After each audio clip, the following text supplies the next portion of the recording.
ये सरकार में एक भी परीक्षा जो है फेयर एकदम नहीं कराया है आज तक। कोई ना कोई चीज निकल के आता ही है। ये मामला इतने सालों से लटका हुआ है, अब तक जो है नहीं हो पाया।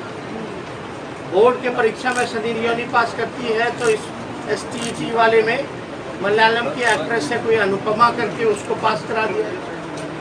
धांधली होती है।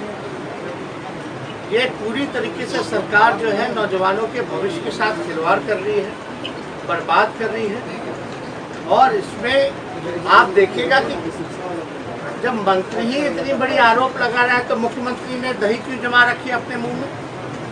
नमस्कार, आप लाइव बिहार देख रहे हैं। मैं हूं करिश्मा। बिहार के पूर्वी चंपारण जिले के हरसिद्धि विधानसभा क्षेत्र के से पूर्व विधायक महेश्वर सिंह ने आज आरजेडी का दामन थाम लिया है। पार्टी कार्यालय में आयोजित प्रेस कॉन्फ्रेंस के दौरान नेता प्रतिपक्ष तेजस्वी यादव ने उनको पार्टी की सदस्यता दिलाई। आपको बता दें कि महेश्वर सिंह पहले नीतीश कैबिनेट के मंत्री भी रह चुके हैं। आज महेश्वर सिंह के साथ साथ कई अन्य सदस्यों ने आरजेडी का दामन थाम लिया। इसके साथ ही नेता प्रतिपक्ष जब से दिल्ली से लौटे हैं तब से लगातार सीएम नीतीश पर हमलावर है, लगातार सरकार गिराने की बात कर रहे हैं। आज पार्टी कार्यालय में आयोजित प्रेस कॉन्फ्रेंस के दौरान भी उन्होंने सरकार गिराने की बात कही और यहां तक भी कहा कि बिहार की जनता चाहती है कि नीतीश सरकार गिर जाए। इसके साथ ही उन्होंने STET के मुद्दे को भी उठाया। उन्होंने कहा कि बिहार सरकार नौजवानों के भविष्य के साथ खिलवाड़ कर रही है। STET पहला मुद्दा नहीं है जिसमें धांधली की बात कही गई हो। लगातार प्रतियोगी परीक्षाओं में धांधली होती आ रही है। पहले सुनिए नेता प्रतिपक्ष तेजस्वी यादव ने क्या कुछ कहा। लालू जी के नेतृत्व में उन्होंने जो इच्छा जताई और पार्टी ज्वाइन किया है, इसके लिए सभी साथियों को हम धन्यवाद देते हैं। आप लोग सब लोग जानते हैं कि जो मौजूदा जो सरकार है वो चोर दरवाजे से सरकार में आई। हम लोगों ने कई बार सच्चाई को आप लोगों के सामने रखने का काम किया, चाहे सदन हो या सड़क हो। लगातार इस बात को, इस मुद्दों को उठाते रहे हैं कि बिहार में गरीबों की सुनवाई नहीं होती है, जनता की सुनवाई नहीं होती। पूरे बिहार में अगर आप देखें तो बिना RCP टैक्स, बिना घूस दिए हुए एक काम नहीं होता है। हर जगह ब्लॉक चले जाइए या थाने चले जाइए, जाति प्रमाण पत्र बनाना हो या अन्य सर्टिफिकेट बनाना हो या डेथ सर्टिफिकेट बनाना हो, बिना घूस के कोई काम नहीं होता। पूरी तरीके से बिहार में अफसरशाही चरम सीमा पर, अफसरशाही पूरी तरीके से बिहार में बेलगाम हो चुकी है। हमने ये भी बोला कि भ्रष्टाचार,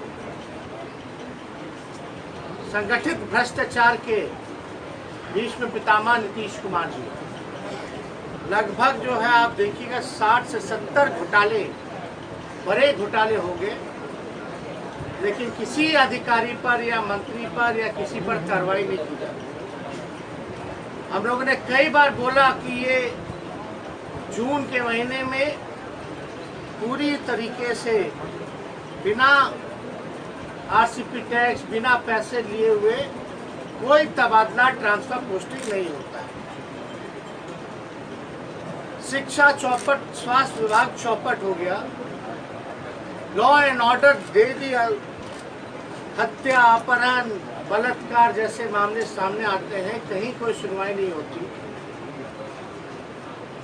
और आप देख लीजिए कि आज सरकार में बैठे हुए लोग, सत्ता पक्ष के विधायक तबादले को लेकर के मंत्रियों के ऊपर सवाल उठाते हैं।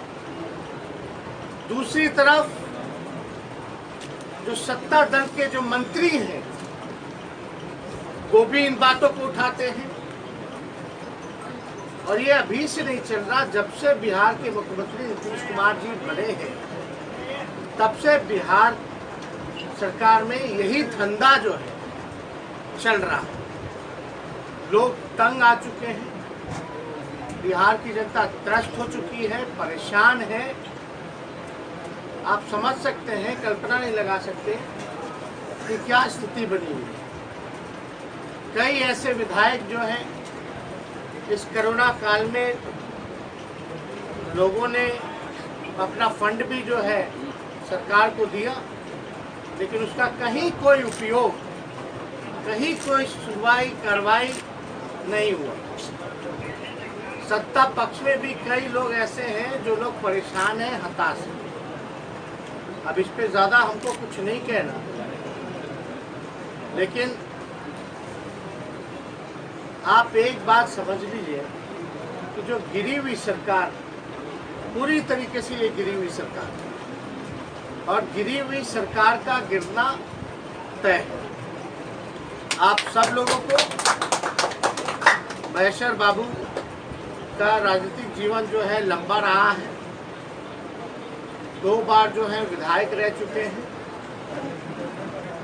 एक बार एलजेपी के सदन में नेता भी रह चुके हैं, और पुराने समय से हमारे पिता के साथी भी रह चुके हैं। आज इनकी जो राष्ट्रीय जनता दल में फिर से घर वापसी हुई है, इससे मुझे लगता है कि राष्ट्रीय जनता दल को मजबूती मिलेगी, और मुझे पूरा भरोसा है कि हम सबों की उम्मीदों पर महेश्वर बाबू जो है खड़े उतरने का काम करें। इसलिए आप लोगों को कोई सवाल इससे कुछ पूछना है तो जेडीयू को जैसे विधायक आने वाला है, आप जाएंगे? मॉनसून सत्र की शुरुआत होने वाली है। पिछला जो बवाल हुआ था उसके बाद बाइकआउट करेंगे तो सब लोगों के साथ हम लोग बैठेंगे। अब आप बताइए ना, लोकतंत्र का क्या धज्जिया उड़ाया है, नियम कायदा का क्या धज्जिया उड़ाया है। देश के इतिहास में कहीं किसी विधानसभा में ऐसी घटना नहीं हुई जहां पुलिस का काला कानून पुलिस के मौजूदगी में सदन के अंदर विधायकों को पीट करके पास कराया गया, महिलाओं का साड़ी खींच करके, चूड़ी तोड़ करके, झोंटा पकड़ करके जो है किस प्रकार से बाहर ले गया गया, ये किसी से छिपा नहीं। हमेशा वही विधानसभा है जहां कर्पूरी जी